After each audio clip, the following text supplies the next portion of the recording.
చేసిన మీరే ఇవాళ వచ్చి అమరావతిని ఇక్కడ వేస్ట్ 3 రాజధానుల ముద్దని మీరు జగన్ని కౌగిలించుకుంటే ఇంతకన్నా దౌర్భాగ్యం ఇంతకన్నా లేదని నేను అందరికీ సవినయంగా చెబుతూ ఇటువంటి మా కుటుంబంలో జరిగిన విషయాలన్నీ అవి మా వ్యక్తిగతం, పార్టీకి ఎటువంటి సంబంధం లేదు.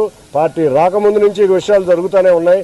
నేను ఏదో సేవా కార్యక్రమాలు చేద్దాం, కరోనా తర్వాత రాష్ట్రం ఇబ్బందుల్లో ఉంది, ప్రజలు ఇబ్బందుల్లో ఉన్నారు, చంద్రబాబు నాయుడు గారు ముఖ్యమంత్రిగా కూడా లేరు, విపత్కర సమయాల్లో చంద్రబాబు నాయుడు గారు యువతకు అసలు ఉద్యోగాలు లేవు అని నేను ప్రజలకు సేవ చేద్దాం, ఎంతో కొంత నేను సంపాదించిన దాంట్లో ఎంతో కొంత ప్రజల సేవా కార్యక్రమంలో నిమగ్నమై వచ్చానని చెప్తున్నా. ఏ రోజు నేను ఎంపీ కింద నిలుచుంటానని అనలేదు, ఏ రోజు మీతో గొడవ ఉందని అనలేదు.